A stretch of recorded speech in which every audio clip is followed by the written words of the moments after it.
What's going on, everybody? Welcome to the first episode of Rammin is Racing live right here on Kaulignation. We are going to be talking about a whole lot tonight. Sunday night live streams are definitely not something Ryan and I are used to doing, and we are doing this under different circumstances. He is on the road for work, and I am set up in my living room because I don't want to wake up my kids down the hall. So otherwise, I might be trying to find a new place to live and trying to get Matt Kaulig, Chris Rice and company hire me for that truck team. What's going on, man? Hey, not too much. Coming to you from a very balmy San Angelo, Texas this evening. It's been a while since I've been out this way. I used to live in Texas when I went to college. So back in the old stomping grounds for at least the next 7 days. And when we touch base about launching this new format with Ram and his racing, I got super excited, and I'm really excited to talk. Obviously, this huge news with Kaulig going to not one, not two, but 5 trucks next year. But just NASCAR in general, it's been a lot of fun for us. I think the last couple months to venture into the world of NASCAR in general, and I'm super excited to continue to expand on that. For sure, and we strongly encourage everyone in the audience to, if you have anything you want to talk about tonight, I will apologize ahead of time because it's about to be an animal Royal Rumble in my house. The cat has decided that it's going to pick a fight with the 90-pound German Shepherd. You can guess who wins that one. Was an analyst for tips. I'm under a lot of pressure. Alpha Sense gives me the confidence. And live stream at its finest right there. By the way, I will 100% take the cat in the fight over the 90-pound German Shepherd. My cat kicks the shit out of my dog.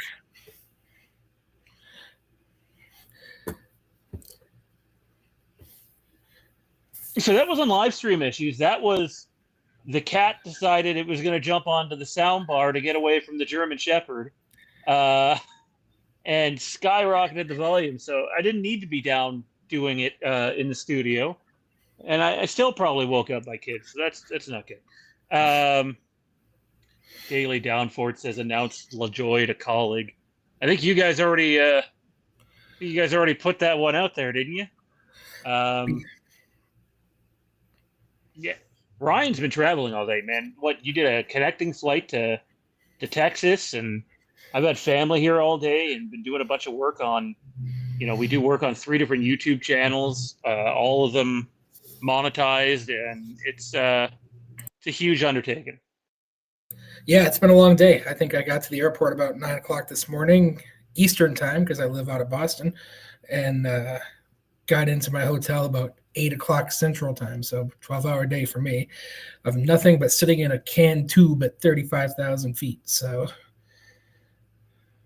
but hey, I saw the LaJoy news, at least his comment to Rodney Childers there about possibly needing a job, and Corey LaJoy is not a name that I had on my list, when we first started jotting down names for potential drivers for the Kaulig trucks, but he is somebody that I would 100% hire tomorrow if he's willing to actually do full-time truck racing. I know this year he had, grander aspirations of trying to stay in the Cup Series, but if he's willing to go full-time trucks, sign him up. Yeah, we got a bunch to get into. Show slates across the bottom. Tell you about what you're going to get from this show each and every time we do it, how you can find the show. A NASCAR playoff preview. We're going to pull up the actual playoff standings, go over it, give our predictions as well on who we think will not make it out of round one. There's a lot to dive into in regards to that. Kaulig and Ram stuff will be on for a long time tonight. SVG has been improving on the ovals, which is, good for him. He needs to have a reasonable shot of advancing out of round one. And then charters, because there's kind of a 3-headed charter drama that may be becoming a 4 or 5-headed charter drama here very, very soon. Follow us on social media if you haven't yet, everybody. You can find us over on X at Kaulignation, at Rammin is Racing, Ryan's at Yount Racing 45. On Facebook, we have both of our sponsors in the chat right now. Lynn over at SVGNation, Alex over at Dingernation. You can also check us out at Kaulignation and Kaulig Racing, and on Instagram, Kaulignation. All of those pages and accounts are run by us, including the actual Kaulig Racing Facebook group. We're not paid by them, though, just so we're clear. But, if Matt wants to throw a few bucks our way, we wouldn't object. So you can check us out over there. We just put out a video today as well, so feel free to check that out. Big thank you to everybody who came out to our live stream reaction, which somehow has not gotten demonetized or taken down, but I'm not going to complain. I think we did a better job of being prepared for that than NASCAR did, who decided to launch it. Like, it didn't go up on their website till Matt Kaulig was already out there talking. So that was a little frustrating. But this is a show where it's not just going to focus on Kaulig Racing or Trackhouse or SVG. As you see from some of the topics, we're going to be talking just NASCAR in general. I know on our second episode, we're intending to talk NASCAR 25, some of the things that we've heard about the game. You can always send a super chat in to reverse the discussion somewhere else or just talk about anything you want. But look, we know money doesn't come easy. And if you just stay active in the chat, eventually we will get to your comments. Just can't promise when and or where. What we're going to do with this show is every other episode is going to be live on YouTube. We have not picked a date yet. This is the first one, so it's kind of like a special occasion. Ryan and I will find a day and time that makes sense to do this. And then every other episode will be available on our Patreon, which you can find at patreon.com/Kaulignation. It is in the description below. So a lot to get to here, man. I want to start off with, it'd be easy to go Kaulig trucks, right? But I want to work our way there. First, I want to bring this up. And what it is a look at the NASCAR playoffs. You have the 12 drivers who are currently in, the 4 drivers who are out, and the following 3 tracks. What's your gut feeling here, man? Does any of this surprise you? Like, obviously, Austin Dillon being in and Josh Berry being in is a bit of a surprise. I think you could argue there's 10 other drivers that probably deserve to be in more than them. But just looking at this graphic, what stands out? I think the biggest takeaway for me is there are no Roush Fenway Keselowski cars on this graphic. They, as an organization, have been incredibly fast this year, with both Chris Buescher, Ryan Preece being strong all year long. Brad Keselowski finally got his head out of his ass. About 10 races into the season has been really strong. He's worked his way up to about 20th in points. The fact that none of them won a race and none of them made it on points is really shocking. I want to start with that. And this is a debate that we could rage on. How do you get a playoff berth? Should it all be wins? Should it be more consistency based? I think those drivers, at least Chris Buescher, and you could have an argument for Ryan Preece, are very deserving to be in the playoffs based off how they've ran all year long, and they're not. But looking at who did make it, I think the top is very strong, as it always will be. And then the middle area is going to be a bloodbath. I mean, I'm just looking at the drivers who have ran well for significant chunks of the season, who are barely above the cut line, and one bad race could send them home. Chase Elliott is only +7 to the cut line. He was second, I think, in the season standings, after the regular season, consistently really good. Chase Briscoe has been really, really on fire. Even drivers like Joey Logano, Ross Chastain, barely 1 point above the cut line. So, I'm not so much looking at who I think won't make it. I'm looking at the drivers who have proven themselves over the long haul, who are in an extremely precarious position, and one bad race could send them home And I think this particular playoff, you know, class, the 16 drivers, top to bottom, are one of the strongest groups of drivers in recent memory, even with an Austin Dillon, and even you can have an argument for Shane Van Gisbergen being in there. It's incredibly tight, and I don't have a super good idea of who won't make it out of the first round. I think you could have arguments that of this list, there's 13 or 14 drivers that could easily advance, and another list of 7 or 8 that could easily fall out of the first round. So I'm super excited to see how it plays out. Darlington Southern 500 being the first race in this playoff round, I think will really set the tone. And, you know, if you have a poor weekend this weekend, it could put you out before you even get a chance to get going. So I was listening to Danny Hamlin on his show talk about who he thought would be out of the playoffs in the first round. And the guys that he picked were Austin Dillon, Josh Berry, Austin Cindric, and SVG. They were his picks.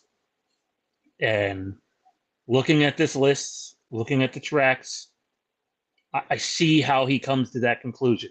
I do. You know, I know we have a bunch of SVG fans that follow our channel. To be clear, Ryan's not saying that. I don't know what Ryan's picks are. I know what my own picks are. Look, you're hard pressed if you're one of those 4 guys, simply because other than maybe Bubba Wallace, who is in top tier equipment, I would argue the rest of the people, you know, the other 11 guys, are a substantial step ahead at these 3 tracks.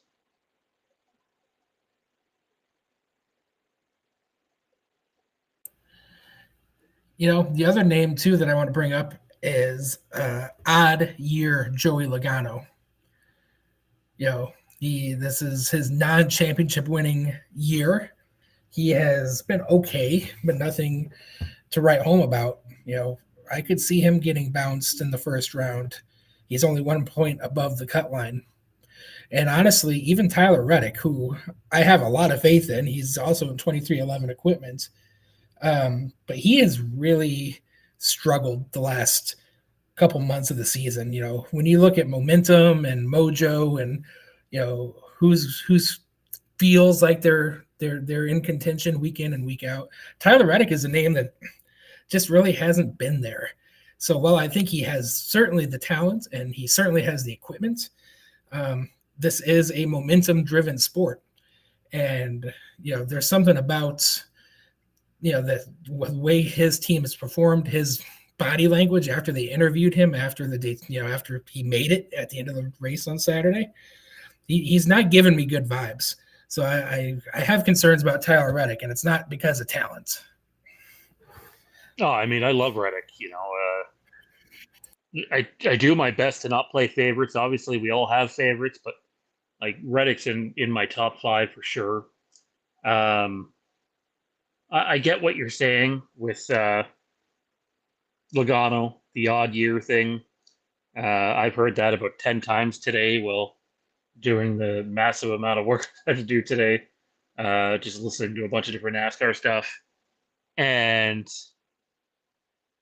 I don't know, but that seems more luck than anything, numbers like that. But I just think when you look at Kyle Larson, William Byron, Danny Hamlin, Ryan Blaney, Christopher Bell, Chase Elliott, Chase Briscoe, Ross Chastain, and Joey Logano, those 11 guys are just a massive step up on, specifically at the next 3 tracks, than the likes of Shane Van Gisbergen,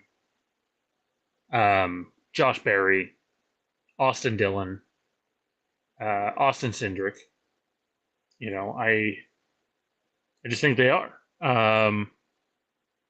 Josh Berry might be the one where you go, he could show up at Bristol, maybe, and make something happen there.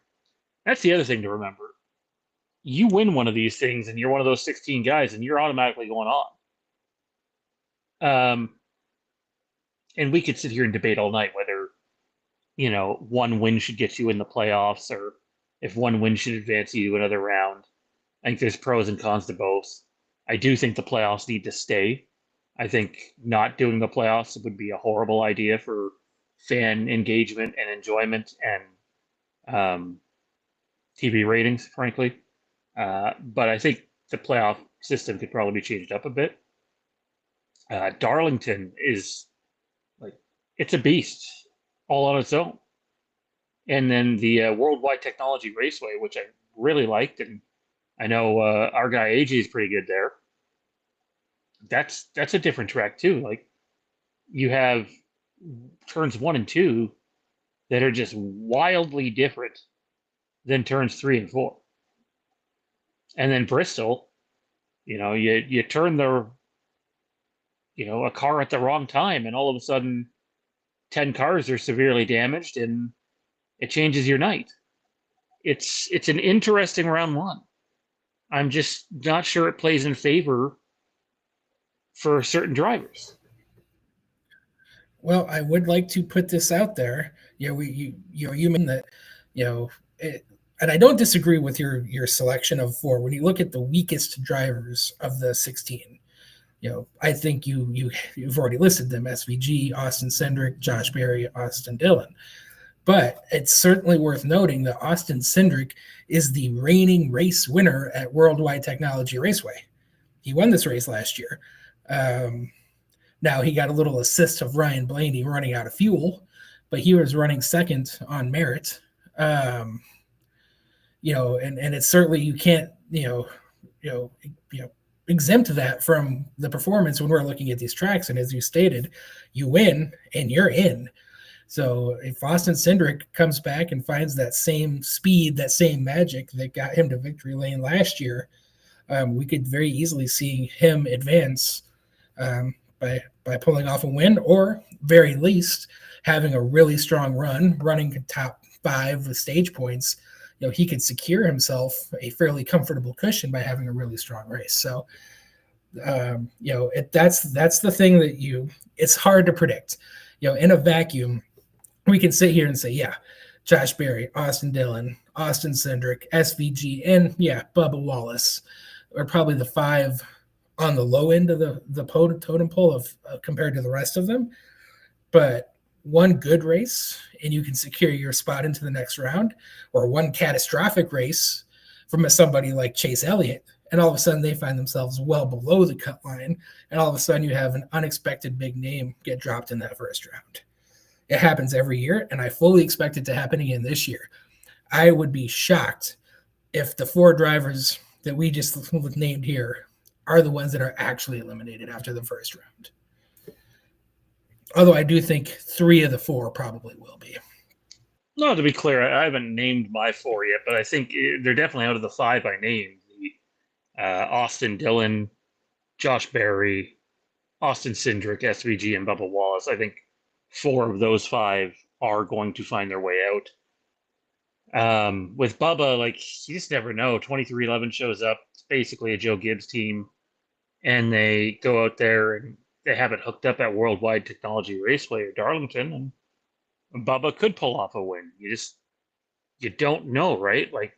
They're driving in, the series premier equipment, and that does make a difference. Lynn asks, how do they work the points out from now on? The points don't really work any differently per se. It's a matter of, for example, Lynn's big time SVG fan, runs our SVG book or SVG Nation group on Facebook. SVG right now is 16 up on Josh Berry. So he needs to remain at least 1 point ahead of that 13th place by the end of Bristol. Stage points are still a thing. And I think that's where SVG is going to have some trouble. I think he's going to have trouble netting stage points, as is Austin Dillon, as is Josh Berry. I think specifically those 3 guys are going to have an issue netting stage points. I think all 3 of those guys, if they're hooked up properly, might be able to, top 15, top 20. I'm just not convinced that's going to be enough if the other, 13 guys in here are all getting stage points that time. or at times rather. And I think that's very possible. Yeah, that's at the end of the day, that's what's going to separate the haves from the have-nots. We've sat here and had this argument, about our own, when following AJ and even Ty Dillon to some extent, the ability to get stage points throughout the course of the season really, that's where the separation occurs. I mean, that's where Ryan Blaney, William Byron, basically every, Kyle Larson, all of us in the top 5 really excel. They are so consistent. They're constantly running, top 6, top 8 throughout the course of the race, and they find a way to maximize those points. I do think Shane Van Gisbergen is going to have a good weekend. He showed up to Darlington, last year. It was a rookie in the Xfinity Series, ran that race pretty well. Showed up to the spring race this year, was pretty competitive. I think he finished like 16th or 17th, ran consistently top 20, but he didn't get any stage points. And when you're looking at drivers like his own teammate, Ross Chastain, Tyler Reddick, Alex Bowman, I expect those guys to be racking up stage points, and over the course of a day, even at the Southern 500, I think those 3 drivers that I just mentioned could easily accumulate 10, 12 stage points, and all of a sudden that 16-point cushion that SVG has is pretty much wiped out. So you still need to finish the races. You need to still accumulate all of those points that we have all season long. You still get bonus points if you win a stage. You still get bonus points if you win the race. So you can get those bonus points, and they would carry on into the next rounds. But yeah, it's going to be a real challenging, I think, for this lower region to just stack up. And even if you finish 12th, you could actually finish ahead of a driver. Let's say SVG finishes 12th and Alex Bowman finishes 15th. Alex Bowman could still outpoint SVG realistically, because I have more confidence in Alex getting stage points. And that's where the difference comes in. Yeah, no, I think SVG could show up at Darlington and run in the top 20. Finished 14th at Richmond, 16th at Daytona, even led a few laps last night. I just don't have confidence in him to be able to run in the top 10 at the end of the stages. And which means if you're not going to be getting stage points, you probably have to finish in maybe even the top 15 in all 3 races. Like, I know people say you need to average a 17th place finish, but does that include stage points? Because that's such a big factor here, right? Like, I don't know if top 17 does it without stage points. Again, at the end of the day, I'm factoring in a driver or 2 having catastrophic failure of some manner, right? Like it is a subjective calculation. You can't sit here and say, 17th without stage points realistically is enough. But if you finish 17th 3 weeks in a row and somebody has a bad race and finishes 33rd, that average is going to look pretty good really quick. So it's just one of those things we can't say. I don't know, but I fully expect there to be some situation somewhere that's going to flip the script, and we're having a very different debate. I mean, I remember Martin Truex Jr. last year going into Darlington. I don't remember how much of a cushion he had on the playoff points, but he had a pretty comfortable margin. He went out there and wrecked himself on like lap 8, finished dead last. Nobody expected Martin Truex Jr. to finish dead last at the Southern 500, but he made a mistake. And all of a sudden, Martin Truex Jr., who everybody had pretty much penciled into the round of 8 at a minimum, was on the cut line, or maybe even below it after that first race. So I am anticipating something along those lines happening to one of these playoff drivers. And that's where the 17th average comes in. If you minimize the disaster factor, you have a legitimate shot at getting out of the first round. It doesn't take much. I mean, look what happened to AJ Allmendinger last night. His Everyone thought his engine blew up. It was an engine issue. It misfired, and then he couldn't get it going again, and then finally got it going. But by then, he's a lap down, and his playoff hopes are over. All it takes is something like that to happen to one of these guys, and they're down a lap, 2 laps, 3 laps, even. Being caught out in someone's mess. Let's get to our pick. Getting caught a lap down on a pit cycle too. At Darlington, you're doing it. You're going to lose laps because somebody inevitably is going to pit 3 or 4 laps sooner than the other guy. We saw it at Richmond. I think we'll see something like that happen here as well. Yeah, so. Bad pit stop, speeding down pit road. All those things are going to be a contributing factor here. But I think you're going to. I don't like the way this shapes out for some of the drivers. Let's get to our picks, man. Who are you picking to not advance past the round of 16? All right, so we'll start with the easy ones. Austin Dillon and Josh Berry. I think those two are going to be out. My gut instinct says Joey Logano does not make it. I think even though he's really good at Darlington, he's won a Southern 500. My gut says Joey doesn't make it. That's going to be my, I guess, shocker of the group. And then I think SVG doesn't make it. As much as I would love to see him advance, and he has improved significantly on the ovals, I just don't think he has the consistency needed to get out of that first round. Yeah, not to sound unoriginal, but I would, I'd go Austin Dillon's definitely out. Josh Berry is out. I'm going to have Austin Cindric out because I think Joey Logano can outpace him in 3 straight races, or at least a combined 3 races.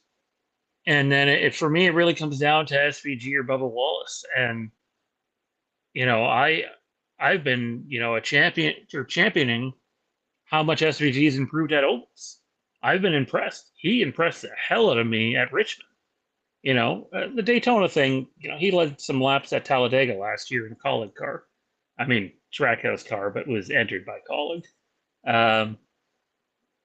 But the Richmond thing, that was eye-opening to me. And Darlington last year, he was all over the back of Chase Elliott at one point. And, I really want him to advance because I think if he can advance, even in the round of 12, he's at least got a shot at winning the Roval. I don't think the Roval is going to be as cut and dry as the other road courses that he has dominated, because in reality, it's just not a traditional road course. Doesn't mean he's not going to win. I just don't think he's capable of doing what he's done on the other ones. I'm not saying AJ is going to win either, but there are other drivers that are really good at that place. Chase Elliott, William Byron, Christopher Bell, all those guys are very good there. And he's going to have competition. I don't know if I think he can finish top 15 3 races in a row because I don't believe he's going to get stage points. I don't see in any world where he's going to get any stage points at any of these 3 tracks, which means your average finish needs to be way up there, and you still probably need multiple drivers to have issues, as you were pointing out, Ryan. I don't think it needs to be one guy. I think it needs to be 2 or 3 guys that have those issues.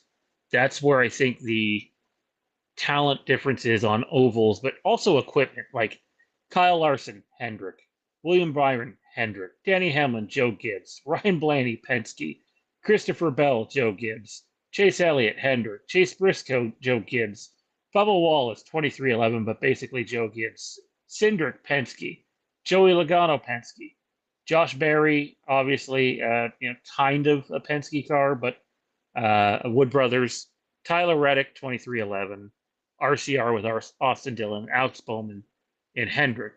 Shane Van Gisbergen has his teammate Ross Chastain there, but there's an equipment difference here too. I know, what is it, Mint, who comments Minto Race or something, Mint XO Race, something like that in our chat. Longtime viewer of the channel is constantly harping on, Trackhouse not bringing good cars at times, and I think they bring better cars than half the field, frankly. but they just aren't the level of what I just named off. So I have to go with Bubba Wallace making it and SVG not making it if I'm a betting man, but I would prefer SVG did advance. I hope we're talking here after round one about SVG impressing people and advancing to the round of 12 and having a good shot of making the round of 8 with an oval in there or with a road course uh, in there of sorts. But as Dirty Death points out in the comment section, SVG only 17 points is in trouble. It's actually only 16 points above the cut line. Decent at Darlington, never been to Gateway, and he admittedly struggles at Bristol.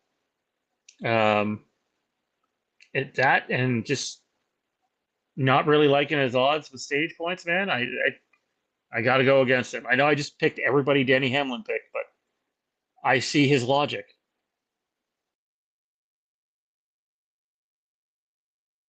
Yeah, I mean, logic dictates you would be right. I am going to lean into some chaos disrupting logic. What that ends up looking like, obviously, we won't know for another 3 weeks. But that's why you do that's why you show up to the track. You know, you can look at it and on paper say, "Hey, this is what it should be," but it very rarely ever is. So I'm looking forward to circling back to this in a few weeks and see how this all shakes out, because I feel like someone is going to miss out that we fully expect to advance. Yeah, it could be a couple of someones for all we know. You just don't know. You don't know what's going to happen until they race the race, right? So let's move on. Yesterday, historic announcement for the NASCAR Craftsman Truck Series. Kaulig Racing and Ram partner together to run not one, not two, not three, not four, but 5 full-time truck entries in the NASCAR Craftsman Truck Series next season. Now, that doesn't mean all the drivers will be full-time, but as Chris Rice said, all 5 trucks will go for owner's points, which means all 5 trucks will be on the track at all times. Some of the details to recap here that happened from that. It is a fully factory-backed team. You will not see another Ram team on track next season. I mean, I suppose there's time for that to change, but it doesn't sound like that's in the cards. It sounds like Kaulig has married their future to Ram/Dodge, despite what some people are saying. And Ram has married themselves to Kaulig. You got 5 fully factory-backed Dodge Rams, or I guess just Rams, since they're separate companies now under the Stellantis brand, starting next season, which is wild. The team's going to hire somewhere between 50 and 60 new employees. It changes the whole dynamic of Kaulig Racing. They're going to sort of operate separately. We're going to dive into a little bit of that now. We're not going to get into too much talk about who the drivers of the Truck Series team might be. We're going to save that for our Kaulig and Trackhouse Nation podcast over on our Patreon, which will be out in a couple of days, speculating on who the drivers might be. But there's just so many different things to talk about with this deal, between being fully factory backed, 5 trucks. If you've been listening or watching our content, I know we look like a couple of guys that probably don't know a damn thing about what they're talking about. But if you have been paying attention to our content, then you know that we put out there about a month ago now or so that we had heard from one of our sources that Kaulig Racing was looking at a new race shop. We didn't know the extent or what the parameters of that would be. But if there's any question that we're connected or not connected, that should have answered that question for anyone watching. And if you're new to the channel, feel free to go check out those previous videos. I know there's a lot of people that do the YouTube game come on here and spew a bunch of BS out of their mouth and actually don't know what they're talking about. And that's not to say that we will always be right, because I can guarantee you that won't be the case. But that third property isn't going to be like a maybe or a what if. That third property is a necessity. We heard Ty Norris talk about the firewall, and we heard Chris Wright say we're already busting at the seams. Looks like Ryan is having some connection issues. Chris Wright said we're already busting at the seams for how much room they don't have there between the two shops. I can assure you there is no room at those two shops to do 5 trucks. And part of keeping this thing separate for now is that truck team is going to operate out of that new shop. Yeah, I think that's a fair statement. One thing we were both very inclined to listen, to what they were saying was, how were they going to separate, I'm going to say church from state, or in this case, Ram from Chevy, to try to keep two OEMs, I would say somewhat happy while under one roof. And, logistically aside, because you touched on this, there's not enough room at their current shop as it is to do what they're doing with 4 or 5 cars, let alone 8, 9, or 10, depending on how they extrapolate the trucks from the cars. They need more space. But to make sure that they are, at least in the short term, 2 separate entities, which is how they were, carefully curating their statement yesterday. They need a second shop, or a third shop, I guess, in this case, since they already have 2 at one welcome. And while we don't know for sure, we have a pretty good idea that they have already been shopping around for this property, and it's about 10-15 minutes down the road. And it's hard to say just strictly from what we looked at, Shawn, what the size would be, how much room that space actually has, if it would be enough to support not just their 5 truck operation, but the potential to move their whole operation down that way. I think is still to be determined. But in the short term, I think they will very clearly have a third shop completely separate. They're going to hire 50, 60, new members to their team, probably to work exclusively on the truck side. And that will, do what needs to be done to maintain, the relationship that they have with Chevy, and that's another topic of, will they continue to get some support, no support? Perhaps this is how they can logistically justify continuing, at least for next season, with their current Chevy supports, to try to keep what sim time they have, what financial pushback they might get, or even setups they get. So it's going to be a balance for sure on how they handle running their truck operation from running the rest of their cup operation.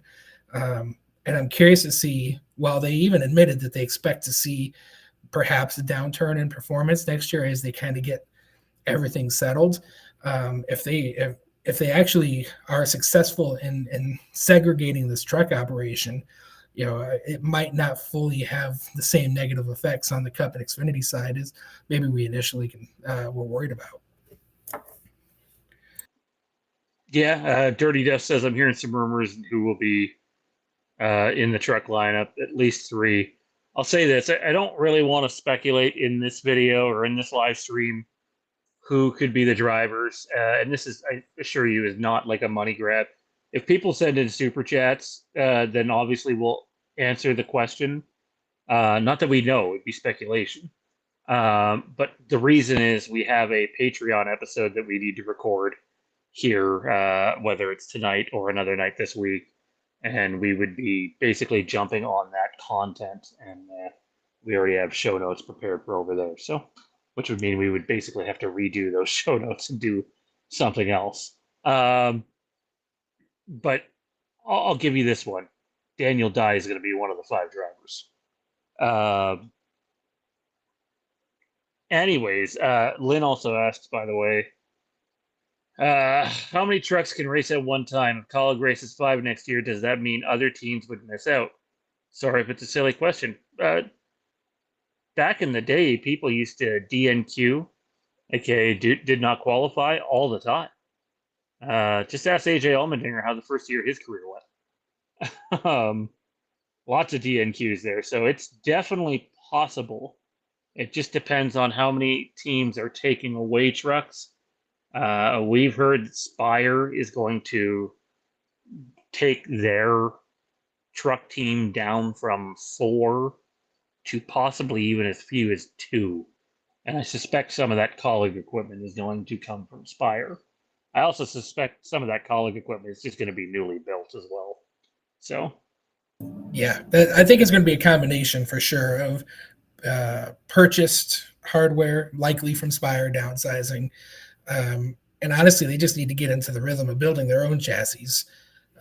As an organization, they will have to do that, right? They can't fully rely on others and be the premier factory team for Dodge and expect to perform at a high level. And that is the expectation, is they will perform at a very high level pretty quickly. It's a great question, Lynn. And yeah, it's real. It's a real possibility. Even this year, there have been trucks that have gone home at multiple races this year. The one thing about the Truck Series is it is a fairly, and I'll say this loosely because none of it's cheap, but a fairly inexpensive way to go racing. And there are teams that literally drag trucks on open haulers to the Truck Series races in attempt to qualify. Some of these teams have one set of tires. Some have no sets of new tires. They go out and buy old sets. There's a big disparity between the upper echelon of teams and the lower echelon of teams in the Truck Series.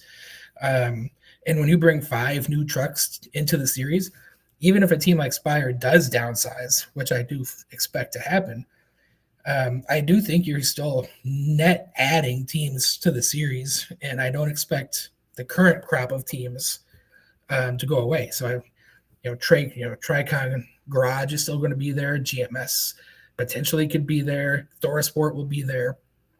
McAnally Motorsports will be there. So there's a real possibility that some teams, maybe even some funded, talented driver teams, could go home.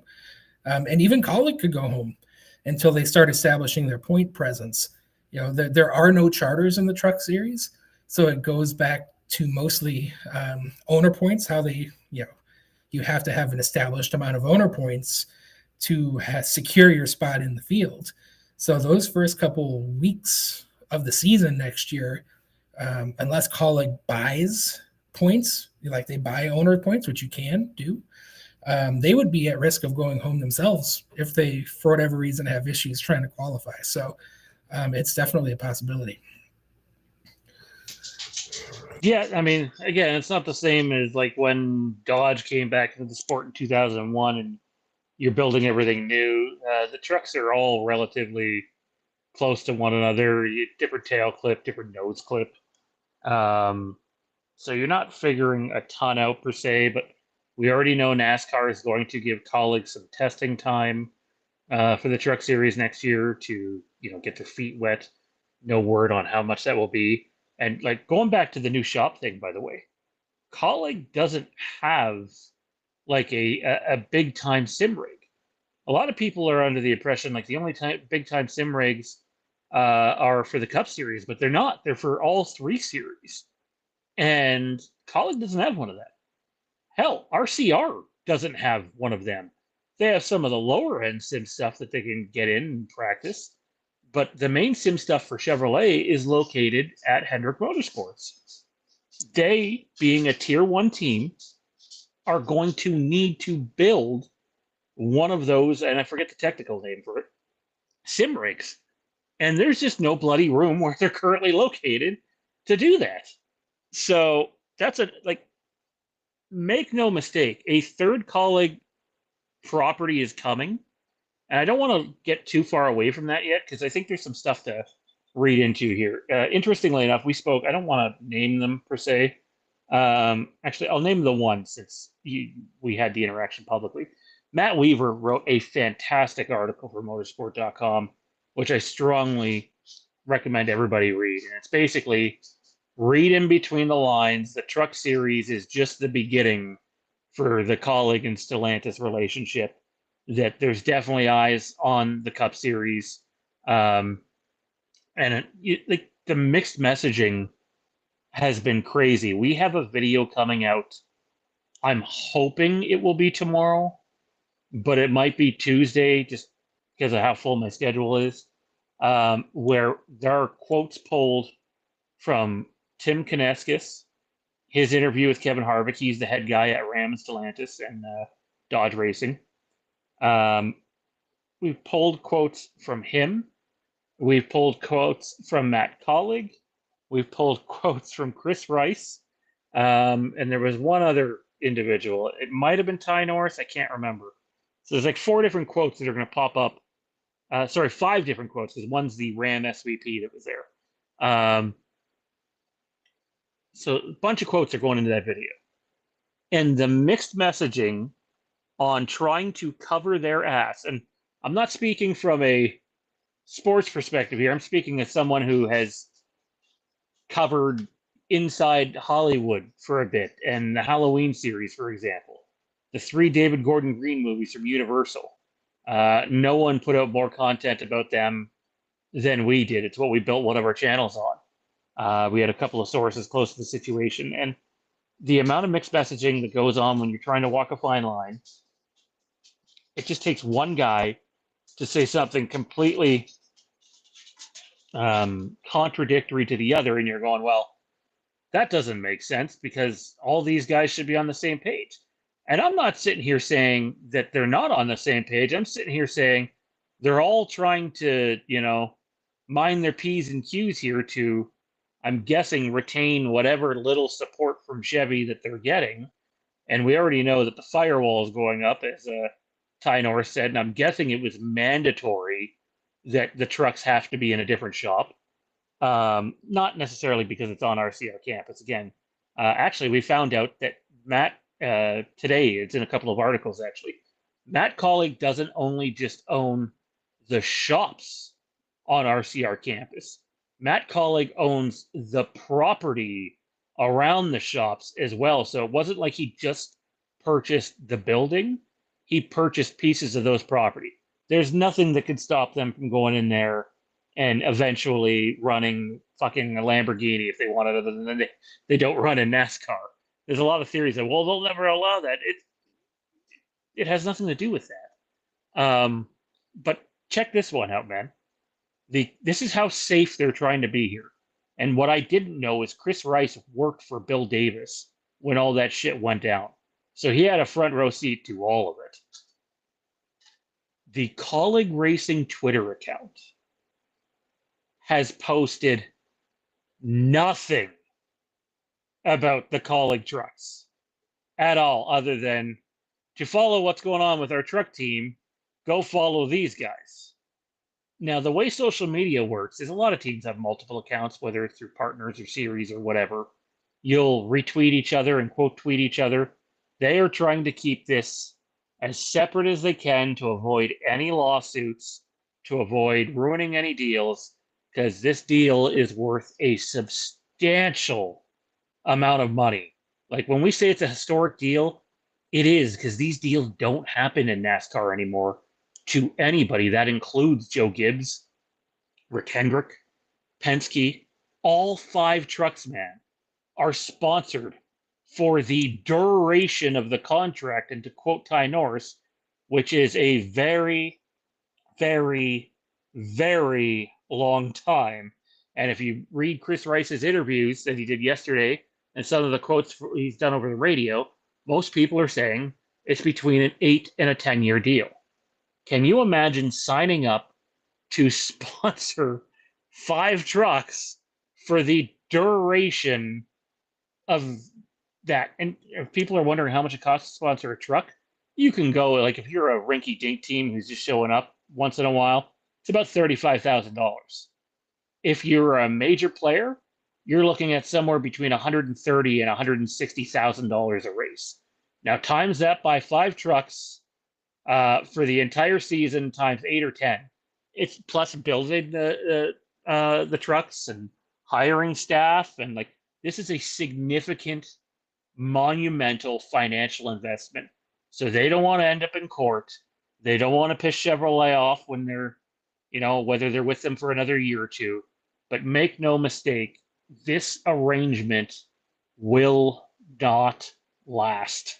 When Dodge is ready to come back to Cup in 2027, hopefully, or 2028, Kaulig Racing will be there with them, because you cannot make 2 OEMs in the same sport work for that long of a period of time. Look, like they're already walking on glass, dude.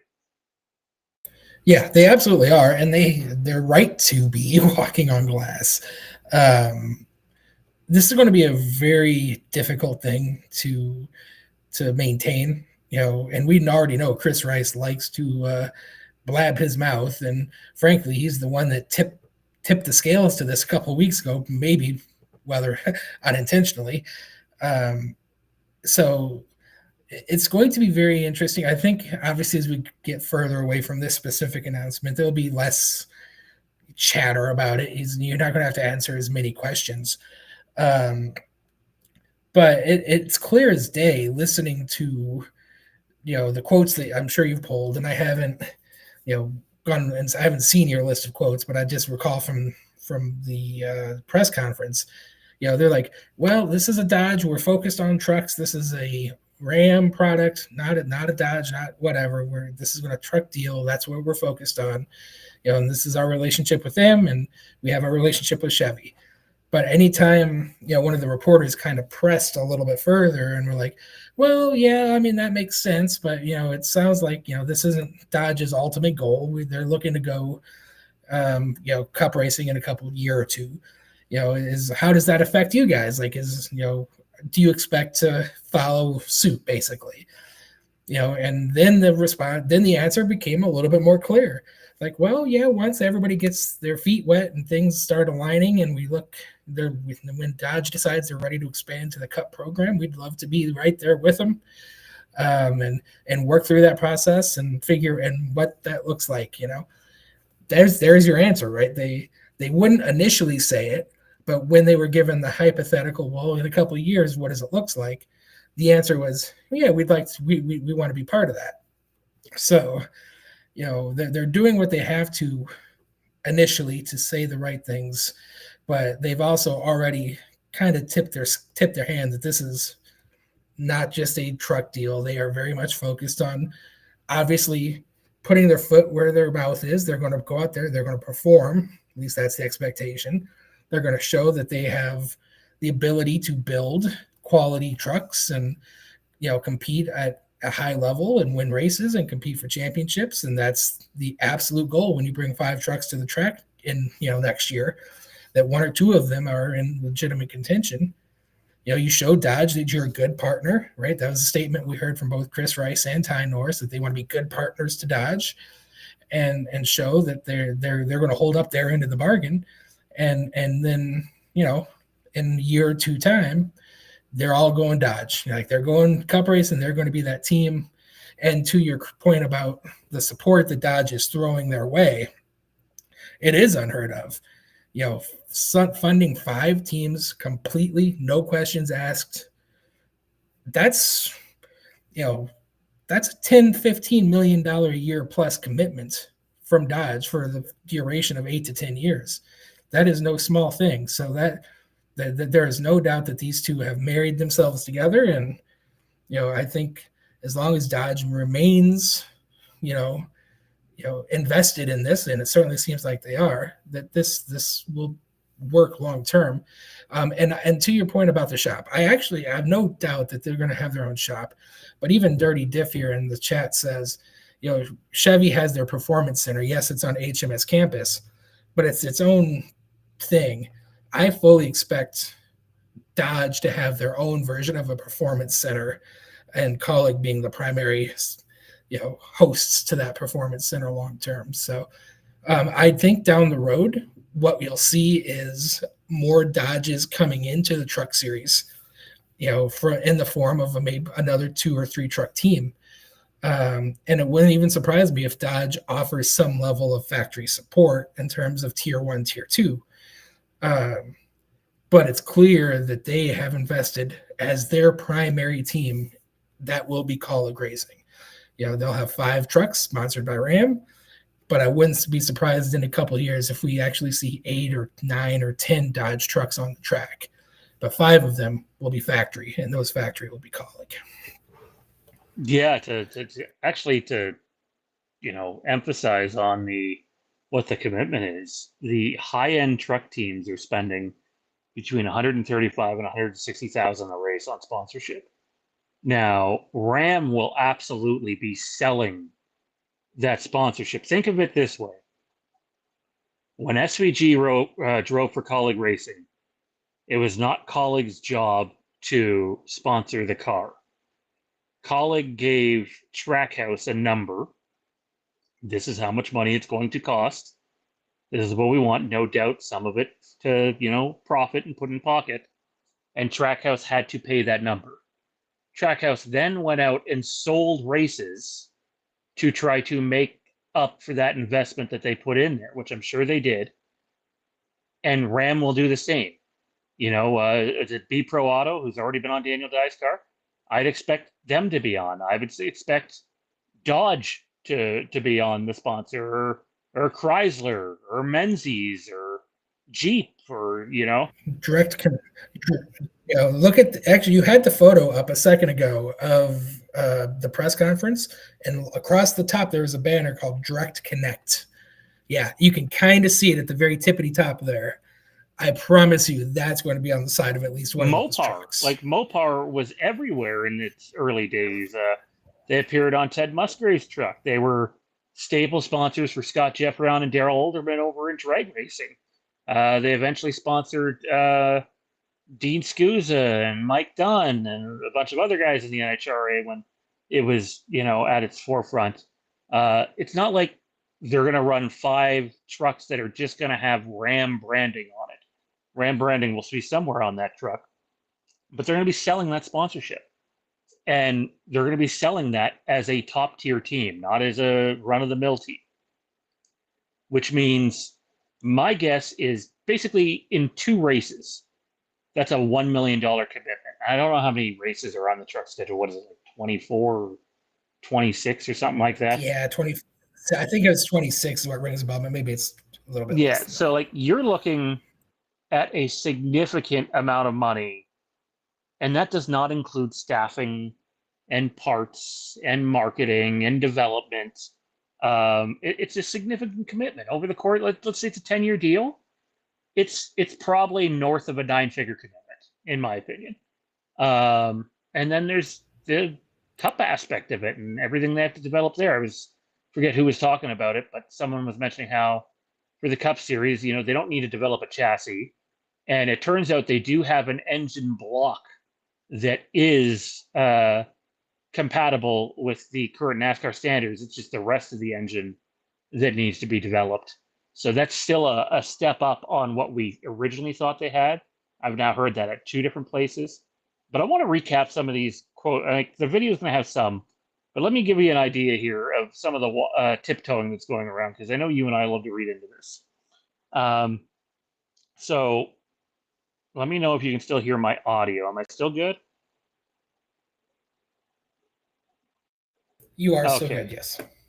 So this is one quote from Matt Kaulig. I don't know who it was to, but one of the reporters yesterday. Matt Kaulig said that he's viewing the Truck Series effort with Ram as a separate entity. We don't really have a goal that way when asked about the Cup Series manufacturer shift. I mean, we're taking it in as we're Ram trucks. We're running the Truck Series. I mean, we're still Chevy with Xfinity and Cup. We had a great relationship there, great relationships with RCR. And so we're literally keeping it separate and just viewing it that way. Every team's tied to a manufacturer right now. But over the years, people have switched manufacturers. So we don't look at it as we're switching manufacturers. We look at it that we're going truck racing with Ram. But then in a separate interview on that same day, he says, and I quote, well, if there's only so many seats at the table and there's no more seats at Chevy for Tier 1 or Ford for Tier 1 or Toyota for Tier 1, sometimes you have to go find a different table to sit at, aka Dodge. So we'll see what happens when that comes. Those are two wildly different quotes given to two different reporters on the same day. And I actually have our stream up on the TV from the other day, our reaction to the announcement. And when the Ram SVP gets asked if he views this as a stepping stone to Cup, and he answers, yes, we absolutely believe this is a stepping stone to Cup. Matt Kaulig is nodding his head yes. First it's subtly, and then it's very distinctive. He's nodding his head yes through the entire thing. To pull another quote here, and this is the person I won't name, but they are a beat reporter who goes to all the races. Ryan, I know you have access to this quote too. I won't name him because we were not given permission to name him. But we kind of went back and forth on X last night, and he mentioned something, and I basically had replied with, yeah, I think it's pretty clear we all know where this ends up, and it ends up with them in Dodge and Cup. And he's like, are you sure? And then with a wake face. And then he just randomly messaged us. He reached out to us, and he's like, I thought the same thing. So I asked the question today to executives, and their response was much, in capital letters, different than what I expected. I can't say much because it was off the record, and I don't want to violate anything. So reading him, and he didn't elaborate any more on that, but reading in between the lines is he was given the idea that no, they'll stay two different OEMs, which I can almost guarantee is not going to happen. It will not work long term.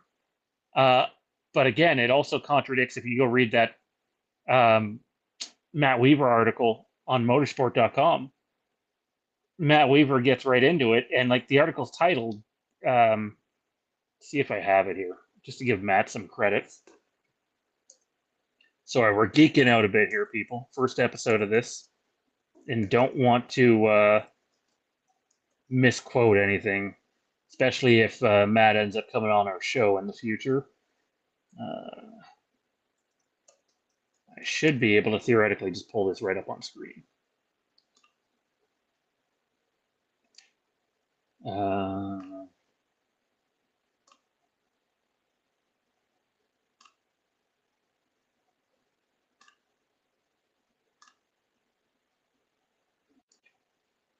So there you have it. Why Kaulig, Ram, and NASCAR is way bigger than trucks. I'm trying to find the quote. Kaulig has always said of all of his businesses that an entity that is not growing is dying. We wouldn't do this if we didn't think that. For now, we're keeping it separate. And if that happens, and it very well could, we've been open that all NASCAR teams want to be a key partner, but there's no room at the other OEMs, then there's no room. And Chevy understands that as well, right? Question mark. And there's video, by the way, on YouTube, to Matt's credit, of that interview, Ryan. We just read the other quotes, like the first one I read. That is two wildly different quotes, in my opinion. I've been doing this for a very long time. That is, whoops, Matt slipped a little bit. Yep, that's. I was expecting it to happen, probably from Chris Rice more than Matt, but the beauty of having like the press bullpen at something like that is, you're going to get the same question asked by 7 or 8 different journalists, and you're going to have to be consistent through your answers. And I was very much interested in trying to find the various statements because I knew they would press it. And I have no doubt Matt was being very sincere in his first quote. And I fully expect them to do everything in their power to play by the rules and be a good partner and want to do what the right thing by their current relationships, because you don't want to burn bridges. But at the end of the day, you don't make this decision unless you feel like a drastic change is needed. And his own quote was, "If you don't evolve, you die." And you don't just get into this commitment with the concept of, well, this is where we're going to stagnate, like this is the end for us, when in reality the truck series is the beginning. So for them to want to complete their obligations with their current partners and say that they're going to work with each other and do what's right, sure, I expect all of those things to come to fruition. But the moment the opportunity arises, and honestly, I think that moment is already here based off of the conversations we've had behind the scenes, that they are already building to the future of a Dodge Cup car.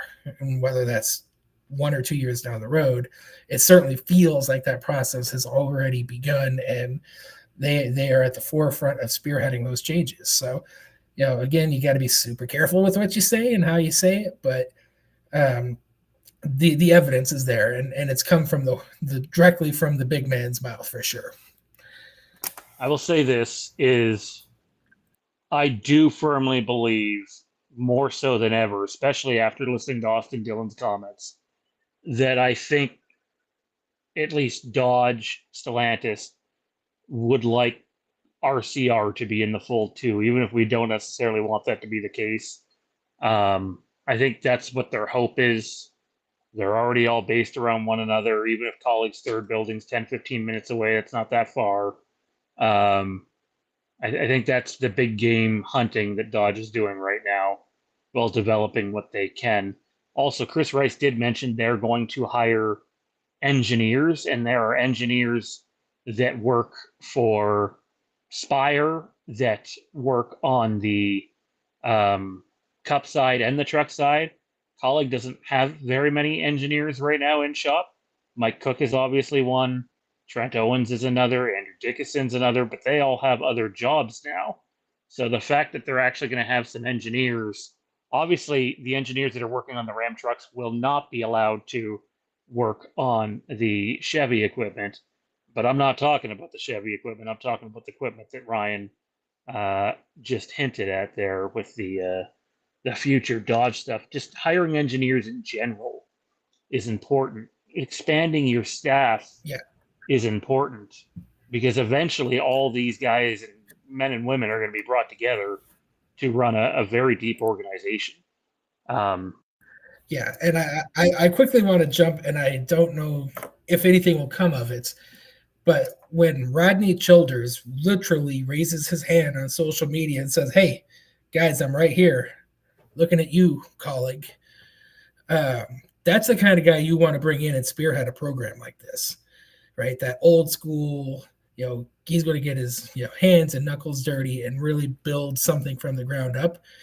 Rodney Childers is your guy, and he's and people like him are the people you want to engineer and develop your program. Well, the question is, does he want to? That's one of the things. Maybe he's had a change in heart, if you will. But one of the things he wasn't overly for was doing something on that level before. He made it pretty clear that he wanted to still be a crew chief. And personally, I think you should be aiming much higher than that, given where he is at his career. And we've seen it on social media, and we kind of got in on the conversation too. And he would be a great hire. Chris Rice confirmed. It's on another video on YouTube. I don't know whose it is. which I feel a little bad about because I feel like we should be giving the people credit, but it's just been a wild, crazy day, crazy, week, 2 weeks, 6 weeks. But Chris Rice said they are, and again, this is a direct quote from him, they are looking to hire a, what's the term he used? Fuck, I hate that I don't have this. Pardon my language. Basically, a director of racing operations. That's it for the Ram side. It's not going to be him. It's not going to be Ty Norris. They're going to hire someone else. If Rodney Childers is putting up his hand and you are willing to hire him, knowing that he's an engineer as well, you need to be doing that. Because Rodney Childers is a guy that you can use long term up to your Cup program. Do I think his and Chris Rice's style mix necessarily? No, and we'll dive into that more in the Kaulig and Trackhouse-Nation podcast because I think both Ty Norris and Chris this weekend sort of peeled back the curtain a bit on that they don't have the best and closest of relationships. They're not necessarily best friends, but they work together and they see things differently. And we'll dive into more of that. I'm assuming Ryan will be back here shortly. But you cannot pass that opportunity up. I don't know if Ryan's still here or not. Says he is, but I'm not sure. Are you still got me, man? Okay, yeah, he's still here. All right. I didn't know if it kicked you again. Rodney Childers is literally publicly holding up his hand. Unless there's some sort of PR reason for his dismissing at Spire this year, that's a phone call that if it hasn't happened yet, you should have been having the second that he reached out there. Because frankly, I can't think of a better person for that job if he's willing to do that kind of job. And my guess is, I know some people might be like, well, can they afford to pay him to just be a truck guy for now? Yes. Yes. Ram can afford to pay Rodney Childers. And that's a conversation and a meeting that should be happening. And honestly, I'm not going to be surprised if this comes to light now and it'd be one hell of a hire. Yeah, I mean, these are the building blocks, right? You have few opportunities, and we sat here and had this conversation a few weeks ago on one of our other patron videos. When we had the chance to interview Mike Cook, and I kind of gently nudged the question of, hey, did anybody else from Stewart-Haas join you? I was expecting him to say a handful, a couple, not a ton. He said, nope, I'm the only one that came over from Stewart-Haas. And I just shook my head and I'm like, that was a golden opportunity missed of trying to bring in fresh engineering blood, fresh minds, fresh ideas. They missed that boat once. But now we're sitting here trying to construct a new multi-team effort from scratch, needing not 10, not 20, not 30, 60 plus employees to come on board and do this. You have an opportunity to get one of the very best and brightest minds in the industry in Rodney Childers. You have to take it. Even if the man wants to crew chief, fine. Hire him as a crew chief. Let him crew chief. And you take what his designs are and extrapolate that to the rest of the organization. I don't care how you get him in the building. Just get him in the building. His fallout with Spire was far more to do with a new school approach versus an old school approach. And Rodney is very old school. I think he would fit right in with Chris Rice and the way they operate. So I don't think there's any negative PR around him. It's just the relationship with Spire didn't work. Take the opportunity now to bring him in and spearhead this. And another name that I doubt would come out of retirement in any substantial way, but if you're not picking up the phone and calling Cole Pern, you failed, because he is one of the very best in the business, and he's sitting on his couch. those are the people I would be getting in contact first and foremost to try to spearhead this thing, because they, from a top-down leadership standpoint, are two dudes that can not only build you race-winning cars, he can build you race-winning championship-level organizations. I'm just looking at something now, and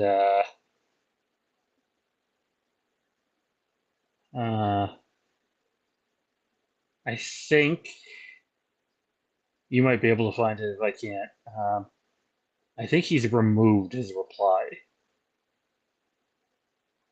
And I'm not saying that in a negative way. I'm saying that in a... oh, no, he did not. It's still there because it's from yesterday. I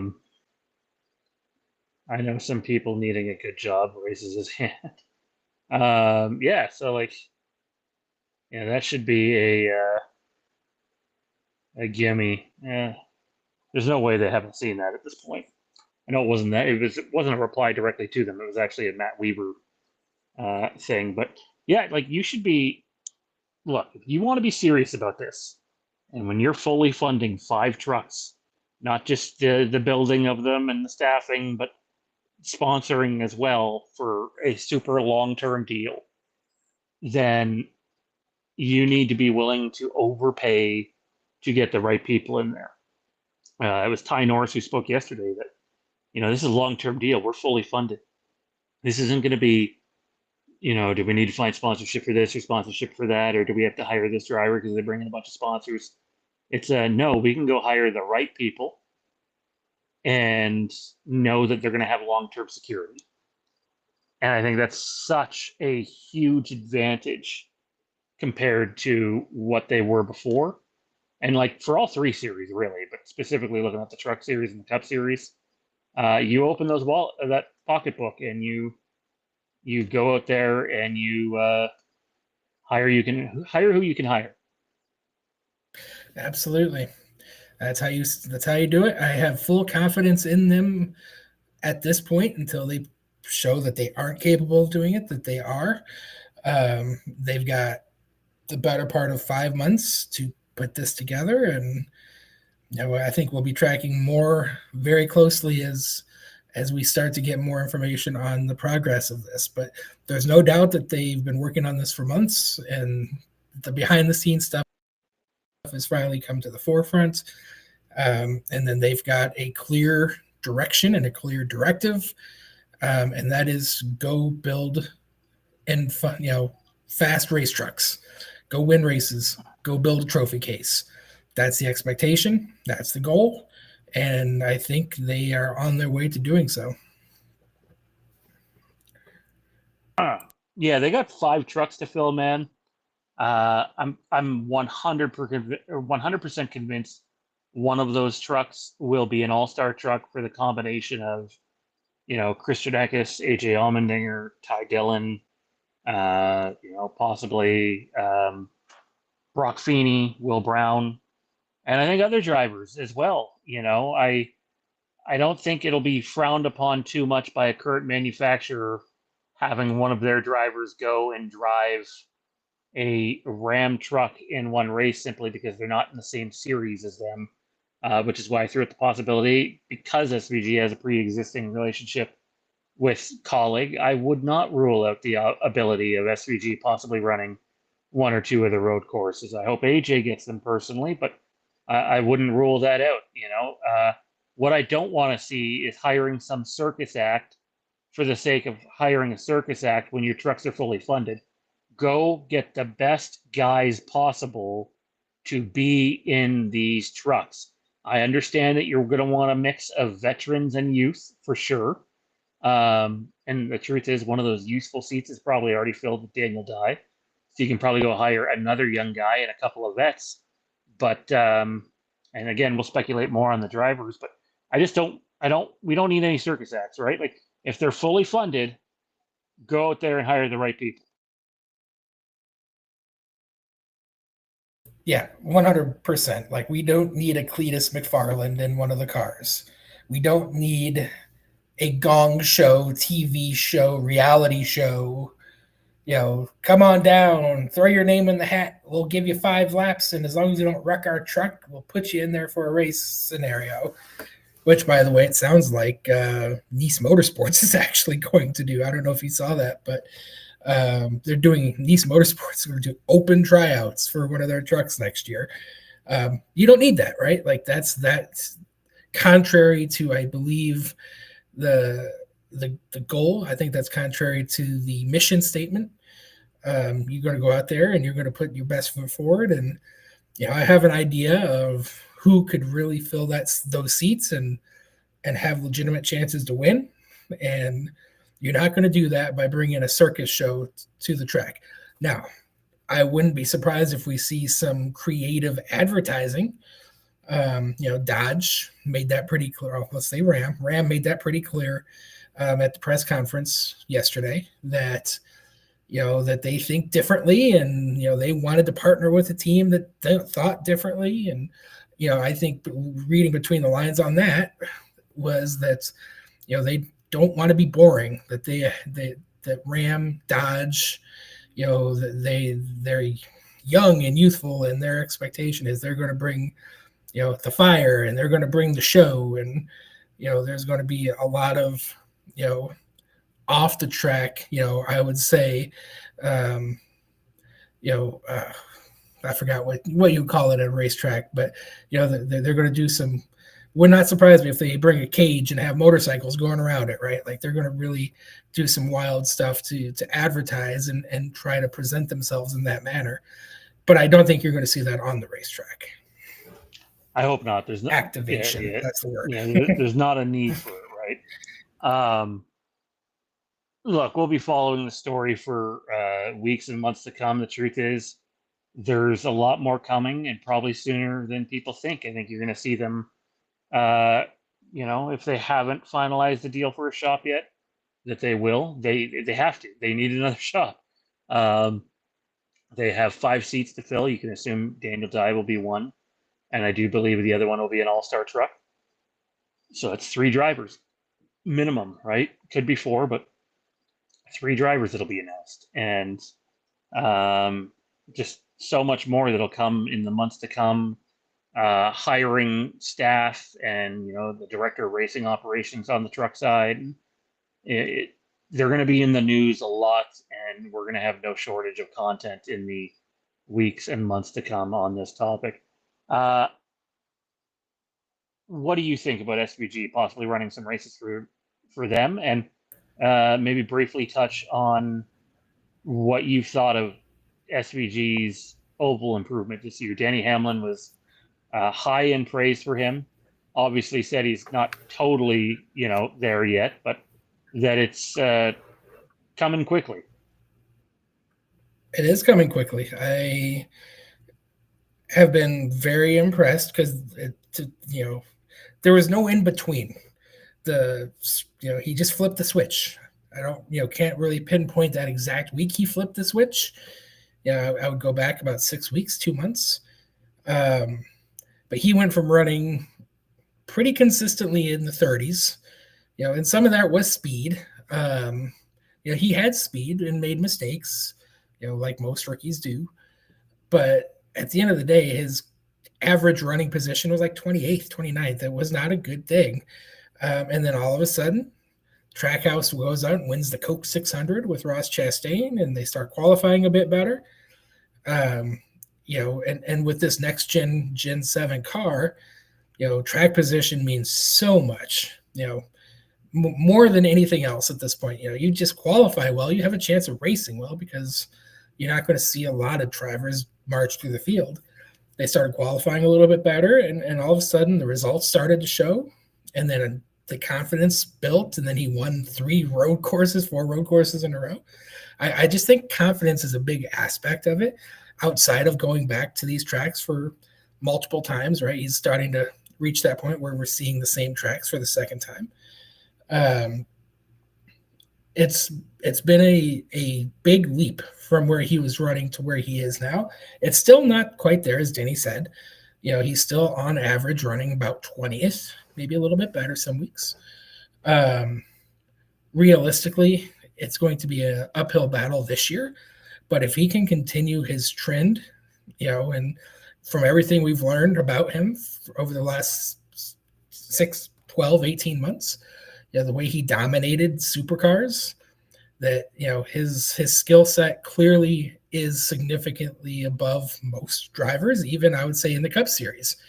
So as long as that arc, that curve continues to go up, and it looks like it is, I could definitely see him competing for top 5s, top 10s, maybe even an occasional win in the next year plus. But I just don't think he's quite there yet. But I have nothing but high praise for the performance that he's shown this year. There was a time we were saying, man, maybe he's going to be the one that gets left out and Daniel Suarez will get the extension, but he put that to bed pretty quickly. And I feel like he's done everything he's needed to do and then some.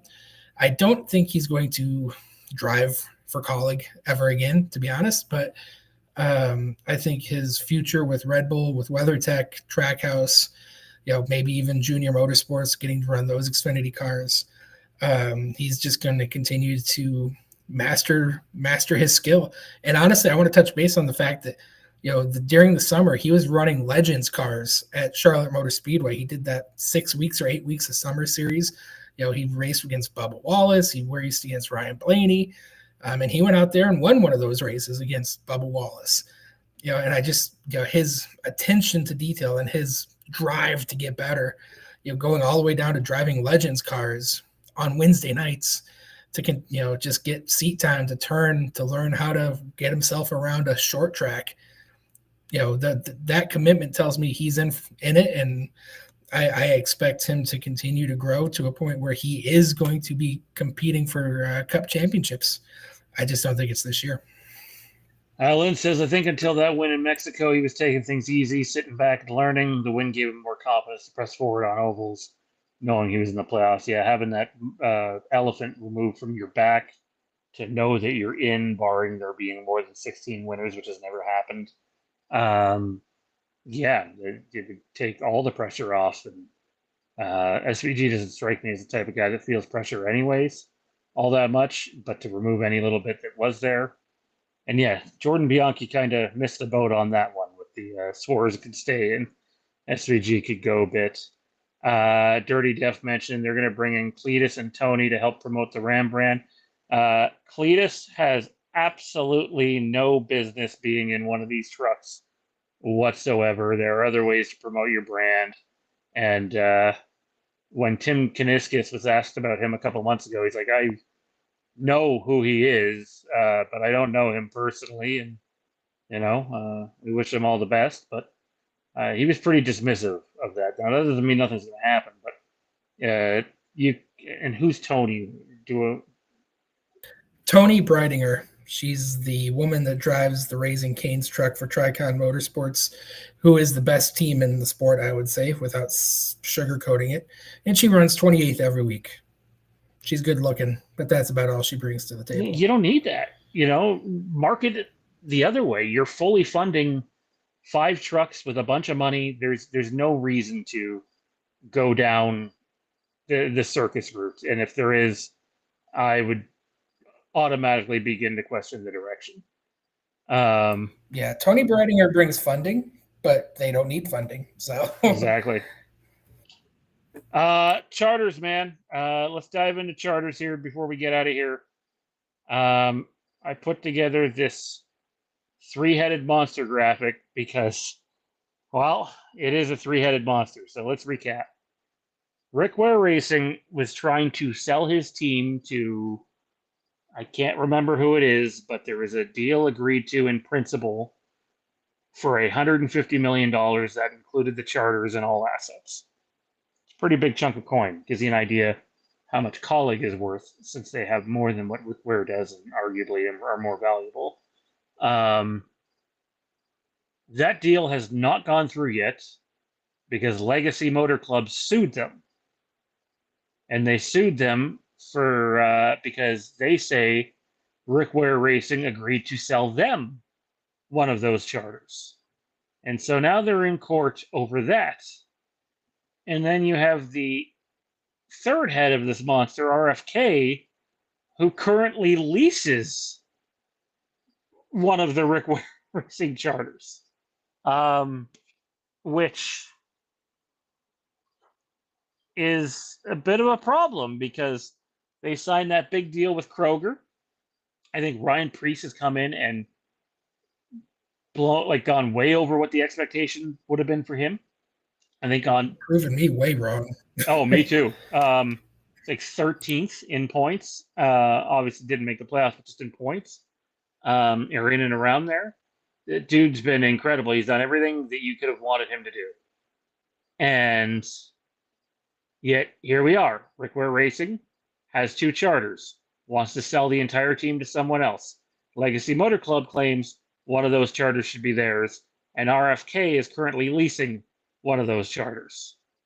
How do you see this playing out? And I'm going to add another one into this that I've not heard of until today. Eric Estep, who very well might be right, by the way, on the Kaulig front, if they might go down to one Xfinity car at this point. We'll see if that happens or not. Had thrown out there today that he had heard that RFK might outright buy the Haas team in order to obtain that charter, and it would also then give them an Xfinity team as well. Well, I have heard rumblings, nothing substantial at all, over the last 2 weeks or so, 3 weeks or so, that the Haas factory team would be sold. Gene Haas obviously isn't getting the return on investment. His son-in-law, I guess, I'm not even sure the relationship. I know Cole Custer has a relationship. His dad basically is the president of that operation. He's 35th in points, 34th in points. Just not running well. One car operation. We know how hard that is back in the JTG days. It's super hard to be competitive. They weren't very competitive last year when they were a 4-car team. So them selling would make sense. I'm not surprised that that's floating around, and RFK clearly has the need to poach that operation. And obviously it's a Ford, so I think them working directly with RFK would make sense in that transaction.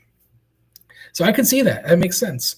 But into RFK's situation, they made an agreement with Spire where they would, obviously they're leasing, I don't remember the number, we'll call it 50, the number 50 charter this year. Now remember, you can't lease the same charter 2 years in a row. In fact, I think you have to wait 3 years before you can lease your charter again. So they have to give that charter back to Rick Ware next year. And then they were going to get the 51. They have an agreement to lease the 51 next year. So they have that agreement in place where they, no matter what, they have a supposed lease for next year, come hell or high water, with our Rick Ware Racing. Now, Rick Ware is trying to sell his team to a gentleman by the name of TJ Pocher. And he was one of the founding members of Spire Motorsports about 10 years ago when Spire first came in. He's a hedge fund manager, not the kind of guy you want owning your team, to be very honest. He's more worried about a bottom line and a profit than anything else. But he's made the comment he wants to take Rick Ware Racing and turn him into a 3-car operation. And here we heard rumblings that they were trying to sell a charter and lease another one. So that's an interesting dilemma, that not only do they not want to potentially sell their charters, they want to add a charter. And then there's Legacy, who apparently made an agreement to purchase a charter. So you're right. It's quite the dance that they're playing, and they're all dealing with the legal ramifications of this situation. This is all speculative on the condition that the 2311 and Front Row Motorsports charters will eventually go back to those teams. But if they don't, that opens a real can of worms for all, makes purchasing charters a lot easier for all of these teams. But, the tango that these 3 are doing is pretty interesting, to say the least, in terms of who gets what and where and how. But the legal system has basically told Rick Ware Racing they are frozen from selling their program. And it's honestly feels like Legacy has a legitimate chance of winning their lawsuit, which would then potentially have Rick Ware Racing completely out of business without either of their charters next year. The other caveat there is, as part of that sale, one of the conditions is Cody Ware got to stay in the seat for the 2026 season. So, and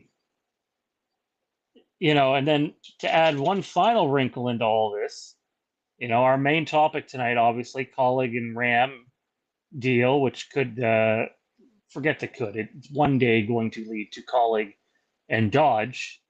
Well, let's work off the theory that Dodge ends up netting Kaulig and RCR. NASCAR is currently holding four charters for new manufacturers.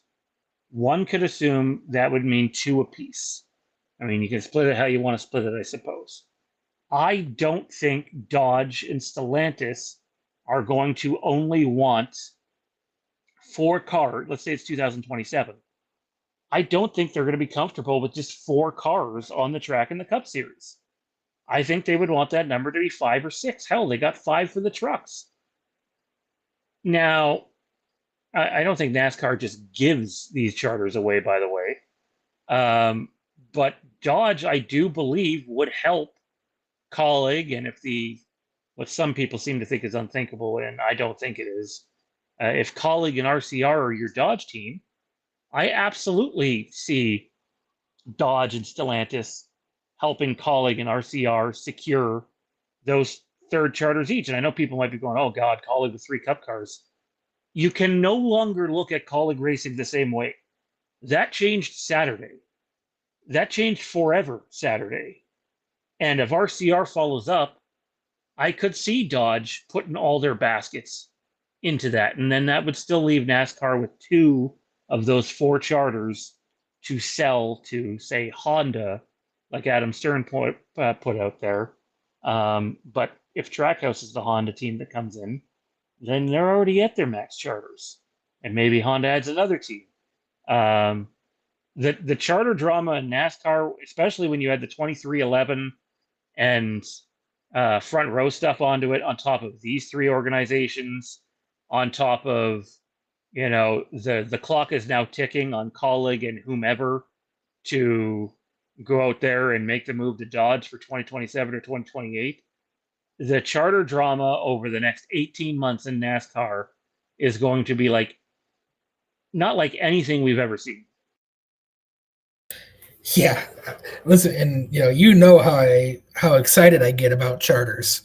I have a real infatuation with the charter system and the financial implications and who owns what and who. It's like the freaking Days of Our Lives soap opera at this point. But it's good for NASCAR. I want to start with this.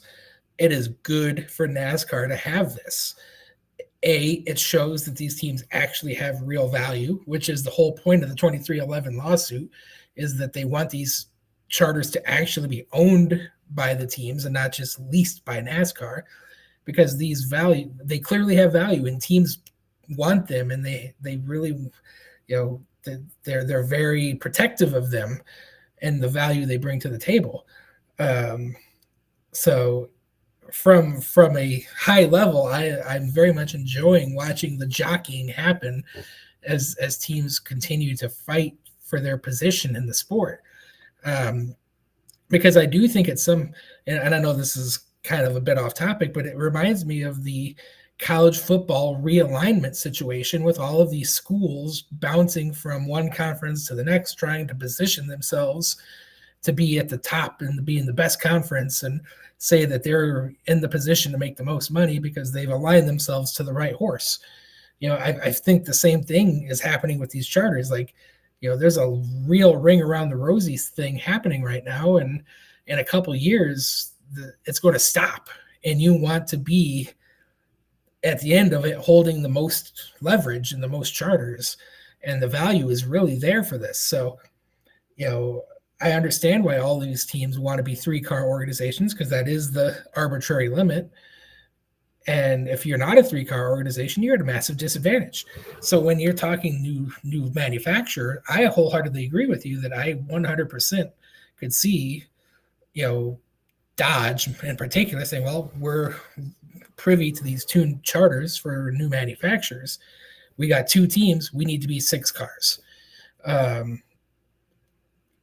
It was interesting listening to Matt Kaulig speak, because of all of the questions, this was the one where I thought he was most black and white, cut and dry on. He was point blank asked, "You're going to get a 3rd charter? You're going to be a three charter Cup team?" He's like, "Nope, not in the plans. No intention whatsoever to buy a 3rd charter." And then the follow up was, "Well, why?" And his answer was, "Well, we have to build 5 trucks now. That's our priority." Which makes sense, right? They need to get the 5 trucks off the ground. But it was interesting to hear how matter of fact he was about not buying a 3rd charter. But I truly believe that, sure, he's not interested in buying a 3rd charter this year. But when they inevitably go Cup racing with Dodge in a couple years, they will be very interested in procuring a 3rd charter and doing that through the means of either a current organization or through this new OEM program. I 100% think they'll get there. But right now they have to worry about getting the trucks off the ground first. Yeah, I mean, they would just buy it from NASCAR. The other OEMs don't have that luxury of going to NASCAR and being like, "Hey, can you sell us one of those 4 charters?" Not in the cards. It's not part of the collective bargaining deal, to my knowledge, or whatever you want to call it. But yeah, and he could say that now. And you know what? I don't think Matt Kaulig wants to pay NASCAR $40 million or $45 million for a charter. I think Matt Kaulig would want Stellantis to pay a significant portion of that, if not the entire thing, and just lease the charter to Kaulig as a team. But make no mistake, I don't think they would be satisfied. Let's say it's Kaulig and RCR, which right now is my leading candidate, because other than that, who are you going to get? Rick Ware? That's about it in terms of availability. Whatever that team ends up being named down the road. And they may not even have charters, right? So, I don't think 4 Cup cars is enough. I can see if it was 5, maybe RCR gets the 3rd charter and Kaulig just stays at 2, and them being fine with 5 Cup cars and 5 trucks, and that's their representation in the sport. But I think they'd push for both teams to have 3 charters, and they would have the financial resources to be able to go out there and do that. But yeah, if I'm Matt Kaulig, I'm saying, fuck no. Why the hell would I want to spend more money on a charter? We have this sweetheart deal, and the days of me paying all the bills are fucking over.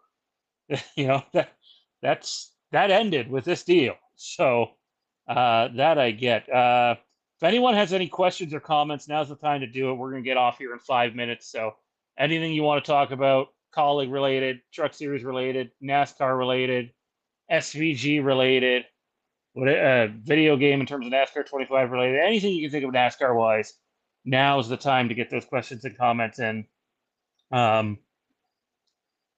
Where is it here? OJ and toothpaste. Hell of a combination. I could go for that. Do you think AJ will race a Ram truck next year? I would basically be willing to guarantee that's going to happen. I know he's not doing double duty this year, but Ram is going to want some guys in those trucks at tracks where they are specifically good at to help design the notebook. And they're going to get a bit of a notebook just by guys they bring in, right? That's what happens in the sport. You get X person that comes in from X team, and they bring their personalized notes over because they can't bring the team notes over. But if you don't think people are making notes and, taking information and bringing it with them to their next endeavor, then you're out of your bloody mind. But yeah, I do think AJ will run select truck races, probably on road courses only, would be my guess.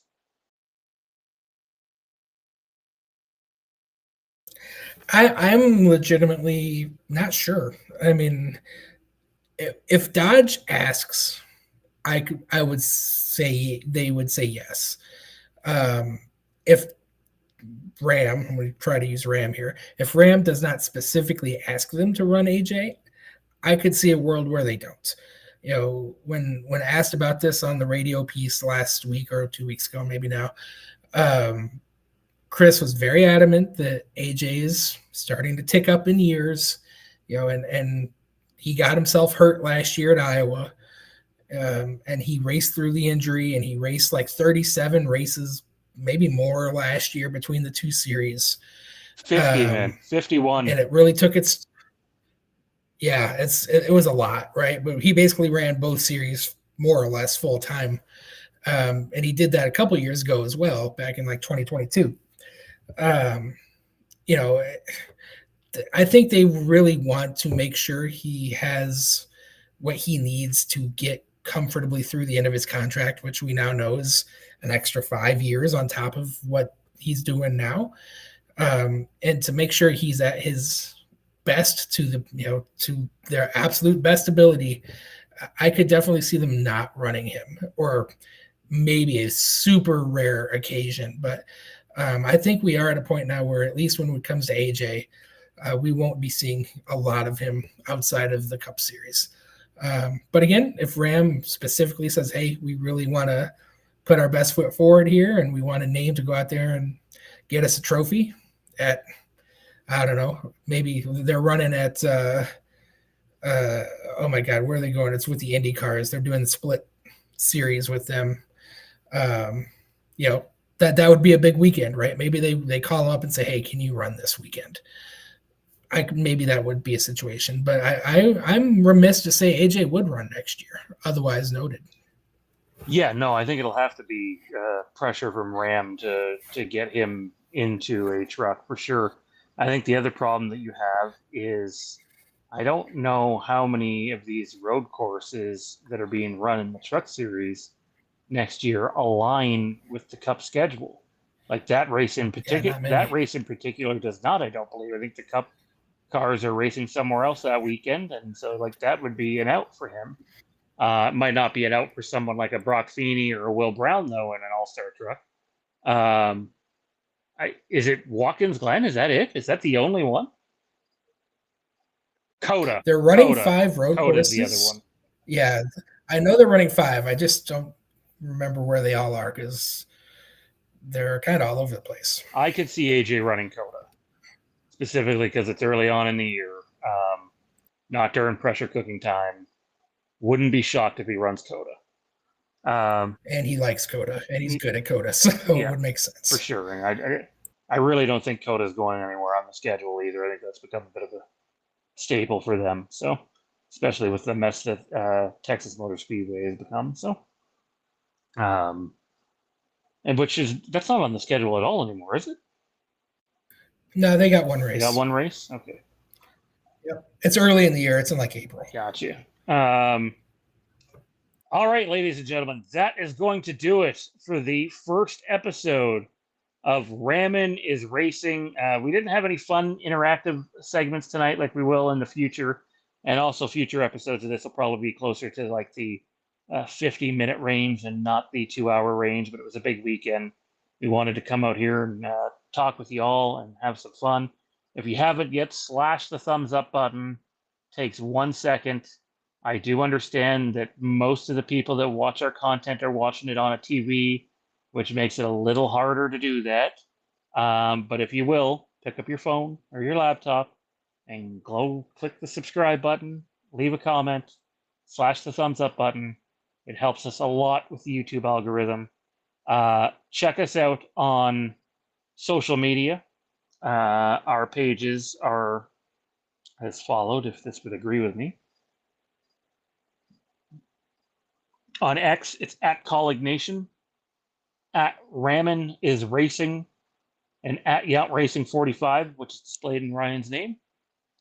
On Facebook, it's SVGNation, run by our friend Lynn, Kaulignation and Dingernation, as well as Kaulig Racing. And on Instagram, it is Kaulignation.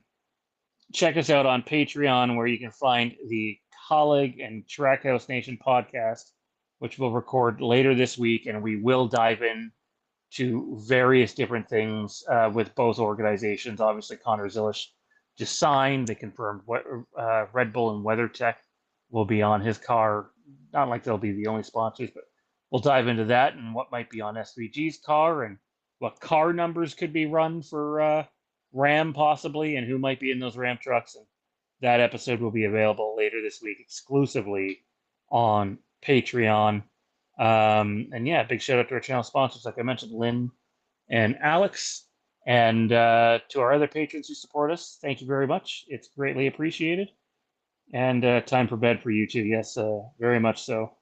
Ryan, thanks for doing this, man. I know you've had a crazy day one way, I've had a crazy day another way, and I'm sure the sheep are waiting for us to count.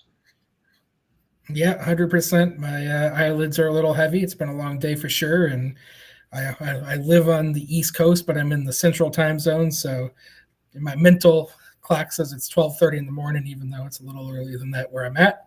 Definitely ready to catch some Z's, but this was a great time. I was, trying to make this work like yesterday when we had the announcement, and my travel schedule was really hectic this weekend. So I'm happy we got to sit down and do this and talk it through and have a great conversation. It was definitely well worth it. And I'm looking forward to touching base and, doing these videos and diving even deeper into the future of the Kaulig truck program. I couldn't agree more, man. And enjoy that Texas heat. You can keep it far away from me. So, thank you to everybody who came out tonight. We will see each and every one of you in our next live stream. Again, episode 2 of Rammin Racing will be exclusively over on Patreon. That'll come out sometime next week, not this week. I'm treating this Sunday night episode as if it was this week's episode. So that next one will be available only on Patreon, patreon.com/Kaulignation. And then episode 3 will be back live on YouTube a couple weeks from now. But for Ryan, I'm Shawn, and we'll see each and every one of you in the next video.